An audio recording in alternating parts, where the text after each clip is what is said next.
বিসমিল্লাহ আলহামদুলিল্লাহ রাব্বিল আলামিন আসসালাতু ওয়াসসালামু আলা রাসূলিল কারীম। মোহতারাম আমিরে হালকা, সাবেক আমিরে হালকা, মঞ্চে উপবিষ্ট রাজ্য এবং জেলার দায়িত্বশীলগণ, সামনে একামতে দিনের সাথী ভাই, মা ও বোনেরা, প্রিয় এলাকাবাসী, আসসালামু আলাইকুম।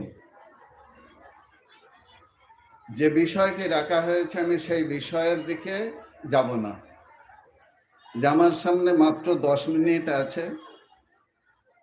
এই 10 মিনিটের মধ্যে আমি আপনাদের কাছ থেকে বিদায় নেব। আমাদের সমাজে অনেক সমস্যা আছে, আমাদের শরীরে অনেক রোগ আছে। রোগকে যদি ঠিক নির্ণয় করা যায় এবং যথাযথ ওষুধ দেয়া হয় তাহলে রোগ ভালো হবে। তাই আমাদের সমাজে রোগ আছে, যথাযথভাবে যদি এর ওষুধ দেয়া হয় তো তাহলে রোগ ভালো হবে। আমাদের সমাজে মদ আছে, সুদ আছে, ঘুষ আছে, জেনা ব্যভিচার আছে, চুরি ডাকাতি আছে, আর অনেক খারাপই আছে। আমাদের সমাজ ব্যবস্থা, আমাদের সরকার এই রোগগুলোকে সারানোর কোনো ব্যবস্থা করেনি, বরং এই রোগগুলো যাতে আরো বেশি বাড়ে তার ব্যবস্থা করেছে। প্রিয় নবী সাল্লাল্লাহু আলাইহি সাল্লাম মক্কা থেকে মদিনায় হিজরত করার পর তিনি ইসলামী সমাজ ব্যবস্থা কায়েম করলেন। আর সেই সমাজের যে রোগগুলো ছিল সেই রোগের একটার পর একটা ঔষধ ঠিক করে দিলেন। যে মদ খাবে তারকে চাবুক মেরে তার পিঠের চামড়া তুলে দেব, যে চুরি করবে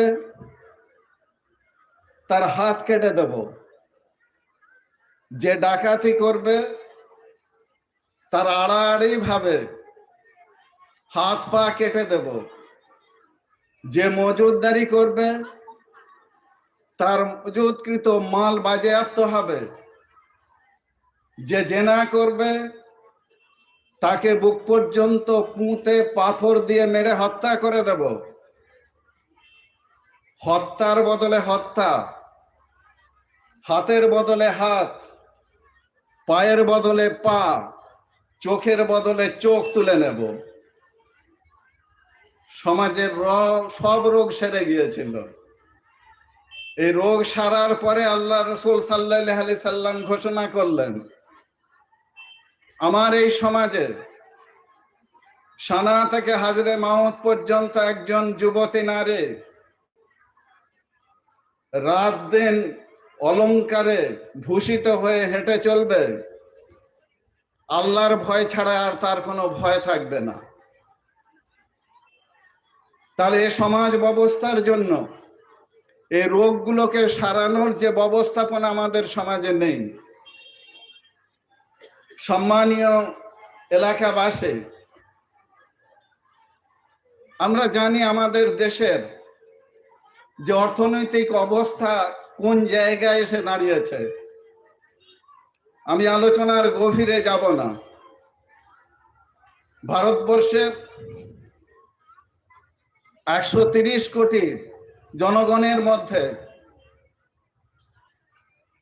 30 কোটি ভারতবাসী এমন আছেন যারা দুবেলা পেট পুরে খেতে পায় না।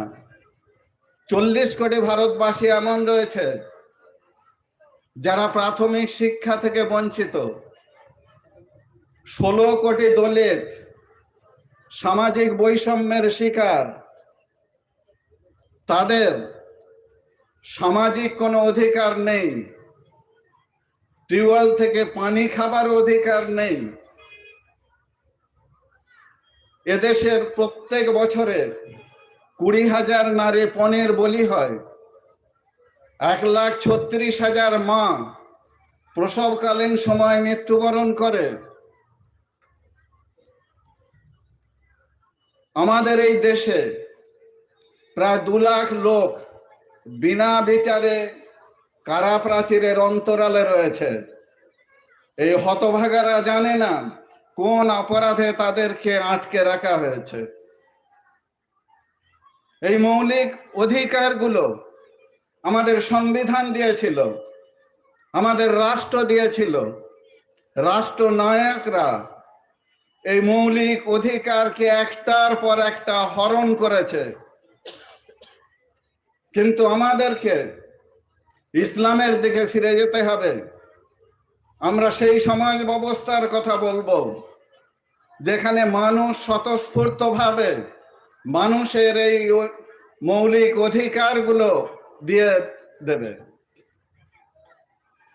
হাদিসে বলা হয়েছে কাল কিয়ামতের দিনে আল্লাহ রব্বুল আলামিন তার বান্দাদের ডেকে বলবেন, আমি ক্ষুধার্ত ছিলাম, আমি পিপাসার্থ ছিলাম, আমি রোগগ্রস্ত ছিলাম, আমার বাসস্থান ছিল না। বান্দা তখন অবাক হয়ে জিজ্ঞাসা করবেন যে আপনি তো এই সমস্ত পার্থিব চাওয়া পাওয়ার অনেক অনেক ঊর্ধ্বে। আল্লাহ রব্বুল আলামিন বলবেন, আমার অমুক বান্দা তোমার কাছে খাদ্য চেয়েছিল, অমুক বস্ত্র চেয়েছিল, অমুক পানি চেয়েছিল, অমুক বাসস্থানের জন্য সাহায্য চেয়েছিল।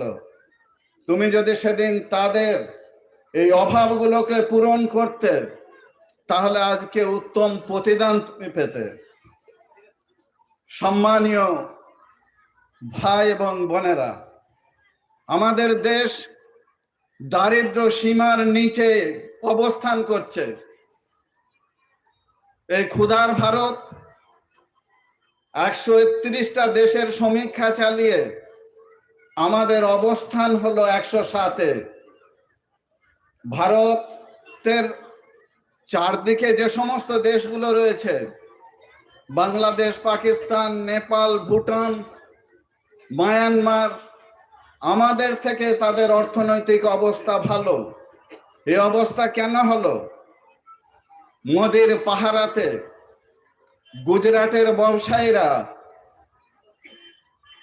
এই দেশের সম্পদ লুট করে চলে গেছে। আমরাও আমাদের সমাজের দিকে তাকালে দেখব যে আমাদের সমাজে কোটি কোটি টাকা আত্মসাৎ করা হয়েছে। সেই সমস্ত নেতারা যাদেরকে আমরা ফুল দিয়ে বরণ করেছিলাম, যাদের সম্মান এবং মর্যাদা আমরা দিয়েছিলাম, আজ তারা কারাগারে শোভাবর্ধন করছে। ওখানে মিনি অ্যাসেম্বলি বসে গেছে।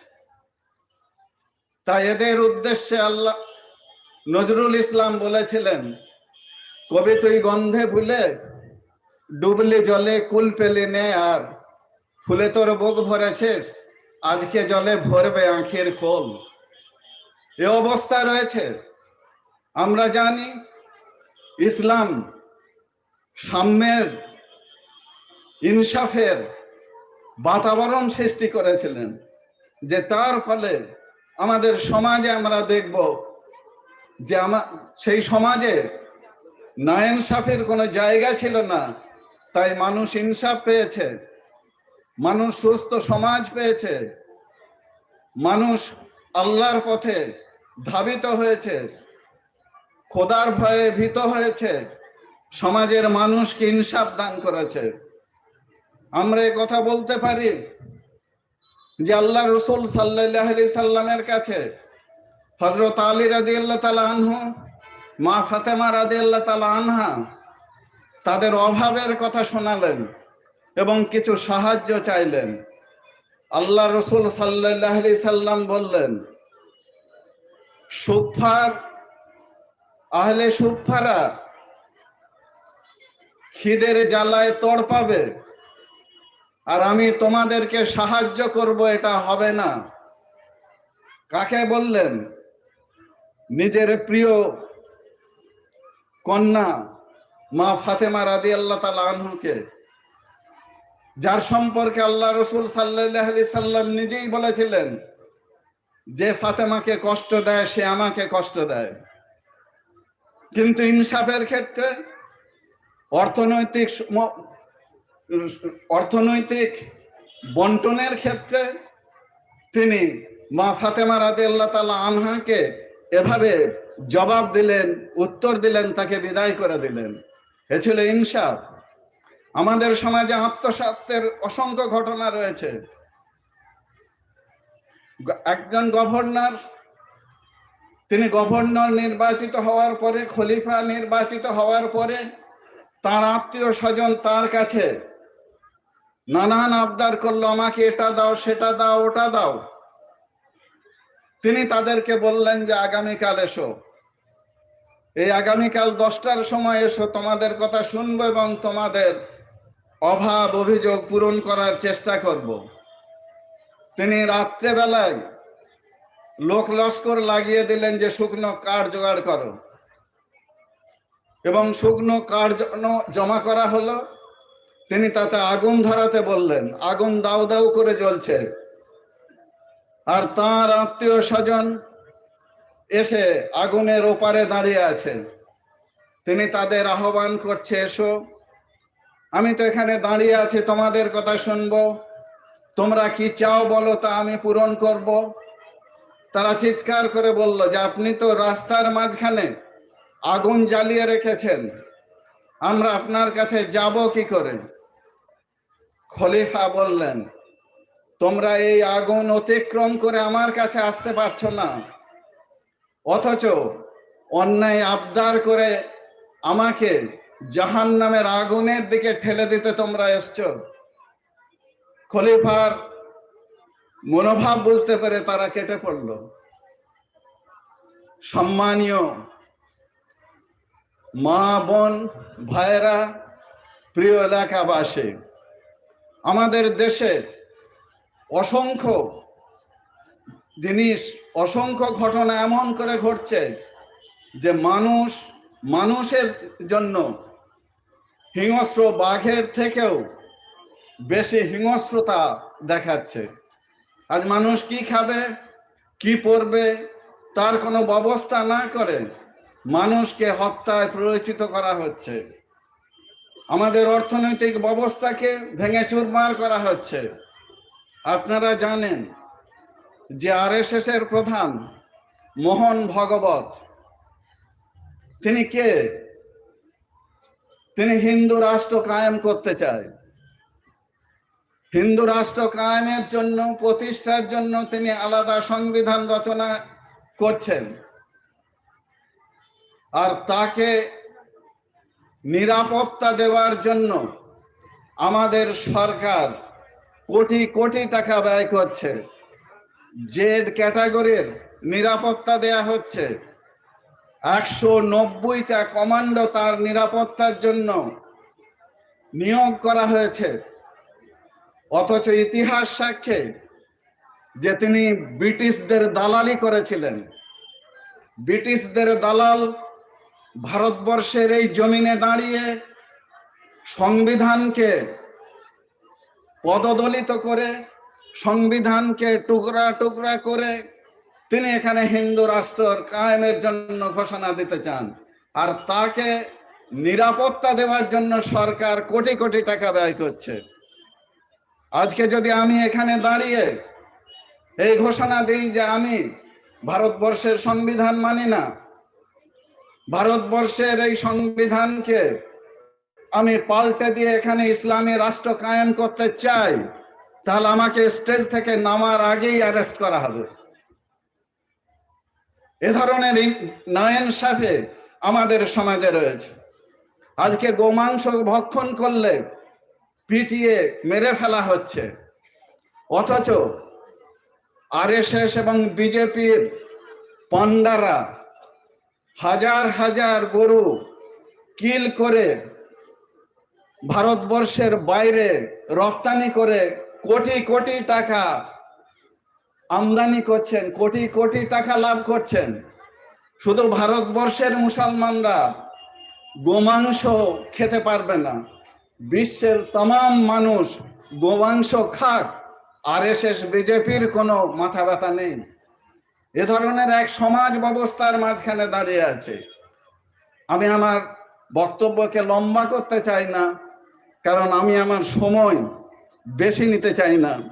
ইসলাম এই সমাজ ব্যবস্থাকে পাল্টে দিয়ে কোন নীল নকশা পেশ করেছে সেটা মূলত দীর্ঘ আলোচনার দাবি রাখে, সে সময় আমার কাছে নেই। আল্লাহ রাব্বুল আলামিন আমাদের সকলকে একটা সুস্থ সমাজ গঠন করার তৌফিক দান করুন। আমিন। ওমা আলাইনা ইল্লাল বালাগ। আসসালামু আলাইকুম।